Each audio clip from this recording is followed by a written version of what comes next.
Hi friends అందరికీ. మీరు చూస్తున్నది వంశీ భూమిక వ్లాగ్స్. ఈరోజు ఫుల్ వీడియో తీయడానికైతే ఒక కారణం ఉంది. చాలామంది అయితే కామెంట్ పెడుతున్నారు. నాకు అసలు ఓపిక లేదు కామెంట్కి రిప్లై ఇద్దామన్నా. అందుకే ఒక ఫుల్ వీడియో ఒక 5 నిమిషాలన్నా మాట్లాడి పెడదామన్నట్టుగా అయితే ఒక వీడియో అయితే తీస్తున్నా.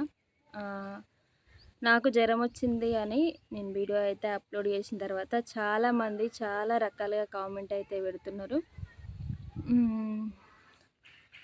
ఎందుకంటే ఫస్ట్ మా తాతయ్య చనిపోయే రోజే నాకు అంతకంటే ముందు నుంచే నేను మా అత్త వాళ్ళ ఇంట్లో ఉన్నప్పుడే నాకైతే కొంచెం నీరసం ఉంది ప్రాణం అంతా. ఒక 5 డేస్ నుంచి అట్లా అవుతుందని నేను అంతకంటే నేను మా తాత చనిపోయే రోజు కూడా నేను మీకు ఒక వీడియోలో అయితే చిన్న అంగన్వాడీ తీసుకొని వెళ్తున్నా. ఈరోజు ఒక దగ్గరికి వెళ్తున్నా, ఎక్కడికి అనేది తెలిస్తే మీరు తప్పకుండా కామెంట్ పెట్టండి అని అయితే నేను ఆ వీడియోలో అయితే చెప్పిన. ఎంతమంది గుర్తుందో కామెంట్ అయితే పెట్టండి. చాలామంది అయితే చెప్పిర్రు నువ్వు మీ అమ్మ వాళ్ళ ఇంటికి వెళ్తున్నావు అని. చాలామంది అయితే కరెక్ట్గానే చెప్పిర్రు. అయితే ఆ రోజు అమ్మ నన్ను తీసుకొని రావడం కోసం అయితే జనగం వరకు వచ్చిందంట. మా అత్త వాళ్ళదైతే స్టేషన్ గన్పూర్ అన్నట్టు. నేను ఆల్రెడీ బట్టలు అవన్నీ సర్దుకొని అయితే ఉన్నా. ఎందుకంటే అమ్మ వచ్చి తీసుకెళ్ళాలి కదా, ముందే అన్నీ సర్ది పెట్టుకుంటే అయిపోతాయి అని చెప్పేసి. అట్లా ఉన్నప్పుడు అమ్మ జనగాంకి వచ్చింది. నేను అంతలోపు అంగన్వాడీలో 2 పిల్లల్ని వెయిట్ చూయించుకొని ఎగ్స్ కూడా తీసుకొని ఆల్రెడీ అయితే ఇంటికైతే వచ్చిన. వచ్చే దారిలో నాకైతే అమ్మ ఫోన్ చేసింది. కాకపోతే చిన్నోడు ఏడిపిస్తున్నా, నేను ఫోన్ ఎత్తలేదు. అప్పటికే అమ్మకి తెలిసిందంట తాత చనిపోయింది అనే విషయం. నాకు చెప్దాం అనుకుందంట. కాకపోతే అప్పటికి నేను ఫోన్ ఎత్తకపోవడం వల్ల నాకైతే అమ్మ చెప్పలేదు. ఇంకా మళ్ళీ ఇంటికి వచ్చిన తర్వాత అప్పటికి 1/2 అవర్ అవుతుంది అమ్మ నాకు ఫోన్ చేసి. అప్పటికే నేనైతే ఫోను మళ్ళీ అమ్మకు రిటర్న్ కాల్ అయితే చేసిన. ఏమైందమ్మా అంటే ఇట్లా తాత చనిపోయిందంట అమ్మ. అప్పటికే అమ్మ అసలు చాలా డల్గా మాట్లాడుతుంది. ఇక ఏడుస్తుందంట చెట్టు కింద కూర్చొని. Jangaon bus stop Mothkur bus లాగా స్టేజ్ దగ్గర ఉన్నా నేను. నిన్న రాలేకపోతున్నా, నువ్వేరా, నేను బస్సు కూడా లేదు ఇప్పుడు మోత్కూర్కి అని అమ్మ అయితే నాకు చెప్పింది. ఎమ్మటే నేను ఫోన్ ఎత్తకపోయేసరికి మా అమ్మ మా ఆయనకు ఫోన్ చేసిందంట. మా ఆయన అయితే ఎమ్మటే ఇంటికైతే వచ్చిండు. ఇంటికి వచ్చి మరి మనమే వెళ్దామని చెప్పి నేను మా ఆయన 2 పిల్లలం అయితే బయలుదేరాం. అందుకే మేము ఆ రోజు ఏ ఒక్క వీడియో కూడా తీయలేదు.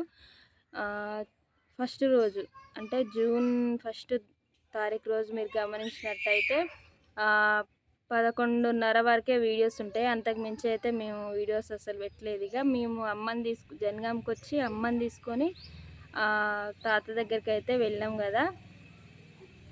తాతనైతే అక్కడ చూసిన తర్వాత మళ్ళీ అదే రోజు అప్పటికి నాకు కొంచెం ఫీవర్ అనేది వస్తూనే ఉంది. కాకపోతే నాకెందుకో ఎంత జ్వరం వచ్చినా ఏది వచ్చినా కానీ ఉన్నది ఉన్నట్టుగా వీడియో ముందర అయితే చెప్తున్నా. మా అమ్మ వాళ్ళ ఇంటి దగ్గర అయితే సైలెంట్గా ఉంటా కానీ ఇక అత్తమ్మ వాళ్ళ ఇంటి దగ్గర ఉండబుద్ధి కాదు. ఏదో ఒక పని చేయాలి అన్నట్టుగానే అనిపిస్తుంది అన్నట్టు. ఇప్పటి నుంచి కాదు, నా పెళ్ళైనప్పటి నుంచి కూడా అట్లానే అనుకుంటా నేనైతే.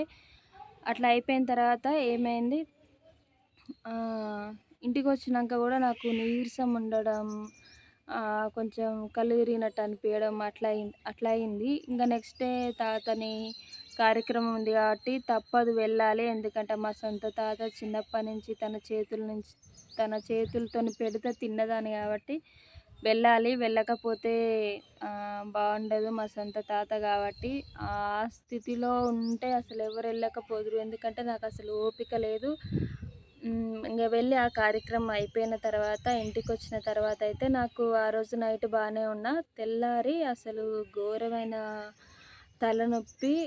ఇక్కడ అయితే ఆ రోజు వచ్చిన తర్వాత మా చిన్నోడు ఏం చేసిందంటే ఫోన్ తీసుకొని ఇక్కడైతే గట్టిగా ఇక్కడ కనిపిస్తుంది ఫోన్ తీసుకొని గట్టిగా అయితే ఇట్లా కొట్టడం వల్ల నాకు అసలు అర్ధగంట సేపు రక్తం అయితే పోయింది. మీరు చెప్తే నమ్ముతారో నమ్మరో కానీ అర్ధగంటకి ఎక్కువనే పోయింది. అసలు అంత బ్లడ్ ఎప్పుడు కూడా పోలేదు గంత చిన్న దెబ్బకి. అంటే చూస్తే చిన్నగానే కనిపిస్తుంది కానీ అంత రక్తం ఎట్లా పోయిందో కూడా అర్థమవుతలేదు. అసలు ఎంత పట్టినా ఆపుతలేదు అన్నట్టు అంత ఘోరంగా పోయింది. ఆ దెబ్బ వల్ల ఇంకా ఆ రోజు ఎట్నో ఒకట్లా నైట్ పడుకున్న. తెల్లారి లేచేసరికి అసలు ఘోరమైన నొప్పి, అసలు భరించలేకపోతున్నా నొప్పికైతే. ఇంకొక 12 అట్లా అయిపోయింది. పొద్దున్న లేసి చాయ్ ఒకటి తాగినా, ఇక వేడి కదా ఏం తాగొస్తలేదు, నీళ్ళు కూడా తాగొస్తలేదు. అసలు గుంజుతుంది మొత్తం. ఇవంతా ఆసింది, ఇదంతా ఇక్కడ దెబ్బ తాకితే ఇదంతా ఆసింది. ఇక సడన్గా తెలవకుండా అక్క అయితే ఆ రోజు తాత గురించి ఒక ఫుల్ వీడియో తీసినాం చూసిరా. ఆ రోజు ఒక వీడియో తీద్దామన్నది. ఆ వీడియో తీద్దామని ఇంట్లోకి అయితే వద్దామని వచ్చినాం. ఇక సడన్గా అట్లనే కళ్ళు తిరిగినట్టు అయిపోయినాయి. అంటే మొత్తం లో బీపీ అయిపోయిందంట. బీపీ మొత్తం ఏం లేకుండా లో బీపీ అయిపోయిందంట. ఇంకా సడన్గా నాకు కళ్ళు తిరుగుతున్నాయి అక్క, మనం హాస్పిటల్కి వెళ్దామని చెప్తే ఇంకా అక్క అయితే హాస్పిటల్కి అయితే తీసుకొని వెళ్ళింది. వెళ్ళేటప్పుడే నాకు జ్యూస్ అయితే, అది లెమన్ జ్యూస్ అయితే తాపించింది. తాగినా నాకు అప్పుడే అర్థమైపోతుంది నాకు బీపీ డౌన్ అయిపోయిందని నాకు ఆల్రెడీ అర్థమైంది. ఇంకా హాస్పిటల్కి వెళ్ళిన తర్వాత అయితే డాక్టర్ చూసి నీకైతే లో బీపీ ఉందమ్మా, ఏం కాదు, కాకపోతే గ్లూకోజ్ పెట్టించుకోవాలి అని చెప్తే 2 గ్లూకోజులకి అయితే 3 అవర్స్ అయింది. 3 గంటలు హాస్పిటల్లోనే వెయిట్ చేసి 2 గ్లూకోజ్లు అయితే పెట్టించుకొని అప్పుడైతే ఇంటికైతే వచ్చినాం. ఇంటికి వచ్చిన తర్వాత నేను అన్నం తినక ఇప్పటికి 4 డేస్ అవుతుంది. ఓన్లీ పొద్దున టిఫిన్ చేస్తున్నా, ఇట్లా జ్యూసులు తాగుతున్నా, ఓఆర్ఎస్ ప్యాక్ అవి ఉంటాయి కదా జ్యూస్ డబ్బాలు, అవి తాగుతున్నా. అంతేగాని అసలు అన్నం అంటేనే తినబుద్ధి అవుతలేదు. నోరంతా చేదు చేదు, ఏది తిన్నా చేదే. ఇది నా బాధ, నేను ఒకటి పడుకుంటూ వస్తున్నా. అయితే కొంతమంది పెట్టే కామెంట్ ఎట్లా పెడుతుర్రంటే, నువ్వు అమ్మ వాళ్ళ ఇంటి దగ్గర ఉంటున్నావు, ఎప్పుడు జ్వరం వచ్చినా నువ్వు ఇక్కడనే వస్తావు అని అంటే, నిజంగా వీడియో ముందు చెప్తున్నా, జ్వరం వచ్చినా కాదు, మనం బాగాలేనప్పుడు తల్లి చూసుకున్నంత ప్రేమగా ఎవ్వరు చూసుకోరు. చూసుకున్నట్టు నటిస్తారు తప్ప కానీ ఎవ్వరు చూసుకోరు. మనకేదైనా బాధ ఉంది, కష్టం ఉంది అంటే మనం మన అమ్మోళ్ళ ఇంటి దగ్గర పొద్దున్న 6 నుండి 10 గంటల వరకు, 12 గంటల వరకు వండుకున్నా మన అమ్మ అయ్యో నా బిడ్డకి ఈ బాధ ఉంది, నిద్రపోతుంది అని అర్థం చేసుకుంటుంది. మా అమ్మనే కాదు, మా వీడియో చూసే ప్రతి ఒక్క తల్లి కూడా అట్లనే ఉంటుంది. కాబట్టి నాకేమైనా కష్టం వచ్చినప్పుడే నువ్వు మీ అమ్మోళ్ళ ఇంటికి వస్తావు అని అంటే, అవును మరి నాకు ఏమైనా బాగాలేదన్నప్పుడు మా అమ్మ చూస్తుండలేదు. ఎందుకంటే నన్ను కన్న తల్లి కాబట్టి. మాకు ఎట్లాగూ నాన్న లేడు, ఉన్నది అమ్మ ఒక్కతే. అమ్మ చూసుకోకపోతే ఇంకెవరు చూసుకుంటారు చెప్పండి. ఇంకా నాకు ఏ బాధ వచ్చినా కానీ నేనైతే అమ్మ దగ్గరికే వస్తా. ఎందుకంటే ఇక్కడ కొంచెం రెస్ట్ తీసుకోవచ్చు. ఇంకొకటి ఇంకొకరు ఏం కామెంట్లు పెడుతున్నారంటే, ఏ వీడియో పెట్టినా కానీ వీళ్ళ కోసం వాళ్ళ కోసం నువ్వు వీళ్ళ గురించే మాట్లాడుతున్నావు, వాళ్ళ గురించే మాట్లాడుతున్నావు అని కొంతమంది. నిజంగా కొంతమందికి అట్లా బ్యాడ్ కామెంట్లు పెట్టే వాళ్ళకి వీడియోస్ నచ్చితేనే చూడండి, లేకపోతే లేదు, బలవంతం అయితే ఏం లేదు. కానీ కొన్ని కామెంట్లు పెట్టడం వల్ల నాకైతే మనసు మస్తు బాగా అనిపిస్తుంది. ఇంత జ్వరం ఉండి ఇంత మెడల్ వీక్తున్నా కానీ ఈ వీడియో తీస్తున్నా అంటే మీరు పెట్టే కామెంట్ల వల్లనే. అందరని కాదు, నన్ను సపోర్ట్ చేసే వాళ్ళు చాలామంది ఉన్నారు. బ్యాడ్ కామెంట్లు పెట్టే వాళ్ళే చాలా తక్కువ. అవును, వాళ్ళకే అక్కడ లేదు అంటే నువ్వే అక్కడనే హాస్పిటల్ చూపించుకుంటున్నావు అని అంటున్నారు. ఏ తల్లికైనా కష్టం వస్తే, ఏ బిడ్డకైనా కష్టం వస్తే తల్లి కాడికే పోతుంది. మీరు పోరా, మీకు ఏమైనా బాధ వచ్చినప్పుడు అమ్మ నాకు ఈ బాధ వచ్చింది అని పోరా? మీ అత్తగారింట్లోనే ఉంటారా? అక్కడ మీ అత్తలే మీ అమ్మలాగా చూసుకుంటారా? మిమ్మల్ని చూసుకుంటే మీ అంత అదృష్టవంతులు ఎవ్వరు లేరు. నాకు అక్కడ కంఫర్టబుల్ అనిపించదు కాబట్టి మా అమ్మ దగ్గరికి వస్తే మా అమ్మ మొహం చూస్తే నాకున్నది కూడా తక్కువ అవుతుంది అనిపిస్తుంది కాబట్టి నేనైతే ఇక్కడికి వచ్చిన. కొంతమంది ఏ వీడియో పెట్టినా వాళ్ళని వీళ్ళని ఉద్దేశించి పెడుతురు అంటారు. వాళ్ళని వీళ్ళని ఉద్దేశించాల్సిన అవసరం నాకు లేదు. నాకేమైనా అనిపిస్తే నేనైతే మొహం ముందర చెప్పేస్తాను మీరు ఇది అని. అది నాతో ఉండే వాళ్ళకు కూడా తెలుసు. అందుకే చాలా తక్కువ మందే ఉంటారు నాతోని. ఎందుకంటే నేను మొహం ముందర మాట్లాడతా, ఎవరేమనుకున్నా నాకైతే నో ప్రాబ్లం.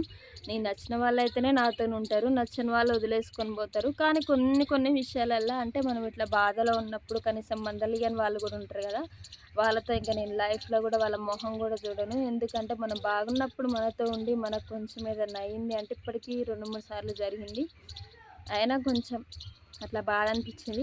వాళ్ళు తప్పకుండా ఈ వీడియో చూస్తారు. ఈ వీడియో చూస్తే వాళ్ళకే అర్థమైపోతుంది నేను ఎవరి గురించి మాట్లాడినాని.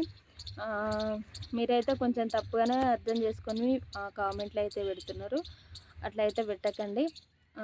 మా వీడియోస్ చూస్తున్న ప్రతి ఒక్కరికి తెలుసు నేను వాళ్ళ గురించి వీళ్ళ గురించి అంటున్నా అని కాకుండా మీ మనసుకు తెలుసు ఎవరు ఎలాంటి వాళ్ళు, ఎవరి వీడియోస్ ఎట్లుంటాయి, ఎవరు జెన్యున్గా మాట్లాడతారు, వీడియో ముందు ఎట్లుంటారు, వీడియో వెనక ఎట్లుంటారు అనేటివి మీకు అన్నీ తెలుసు. ఇంకా నేను సపరేట్‌గా ఇండైరెక్ట్‌గా చెప్పాల్సిన అవసరం ఏం లేదు కాబట్టి మీరే అర్థం చేసుకుంటారనుకుంటున్నా. అలాంటి కామెంట్స్ అయితే పెట్టకండి. నేనైతే ఇంకా కొన్ని రోజులు అమ్మ వాళ్ళ ఇంటి దగ్గరనే ఉంటా. ఇంకా నా ప్రాబ్లమ్ ఏందంటే నేను చిన్నోడు ప్రెగ్నెంట్‌తో ఉన్నప్పుడు 9 మంత్స్ అప్పుడైతే కింద పడ్డా. బ్యాక్ పెయిన్ వస్తది నాకు అప్పుడప్పుడు. ఇంకా అది ఇప్పుడు 1 ఇయర్ కదా వాడు పుట్టి. నేను ఇప్పుడు 1 ఇయర్ నుండి 3 మంత్స్‌కి ఒకసారి అయితే హాస్పిటల్ అయితే చూపించుకుంటున్నా. ఇంకా అది పెరుగుతూనే ఉంది. అంటే చూపించుకోవాలి అనంట. ఇప్పుడు ఈ మధ్యలో కూడా నేను సూర్యాపేటకెళ్ళి చూయించుకోవాల్సింది కూడా ఉంది. అది కూడా చూయించుకొని ఫీవర్ కూడా మొత్తం తగ్గిన తర్వాత ఒక 1 మంత్స్, 2 మంత్స్ దాకా పడుతది నేను కవర్ అయ్యేసరికి. ఎందుకంటే నాకు ఇగో మాట్లాడుతుంటే కూడా మస్తు దమ్ముంది. ఇప్పుడే వెళ్ళి నేను అక్కడ వర్క్ కూడా చేయలేను. కొంచెం నాకు ఇబ్బంది అవుతుంది. నా స్థానంలో ఉండి మా అత్త వాళ్ళ ఇంటి పరిస్థితి కూడా మీకు అంతా తెలుసు. మా అమ్మ వాళ్ళ ఇంటి పరిస్థితి కూడా మీకు అంతా తెలుసు. అర్థం చేసుకొని అయితే కామెంట్ పెట్టండి. నాకేమైంది అని కూడా అడుగుతున్నారు. మీరు పెట్టే కామెంట్స్కి కూడా కొన్నిటికైతే నేను రిప్లై అయితే ఇచ్చినానే అనుకుంటున్నా. ఇంకా మీకు ఏమైనా డౌట్స్ ఉంటే అయితే కామెంట్ చేయండి. ఓకేనా? బాయ్ మరి అందరికీ. వీడియో చూసిన ప్రతి ఒక్కరికి అయితే చాలా థ్యాంక్స్. నేను ఏమైనా తప్పుగా మాట్లాడితే అయితే క్షమించండి. మా నా గురించి అడుగుతున్నారు కాబట్టి ఫుల్ వీడియో అయితే తీసిన.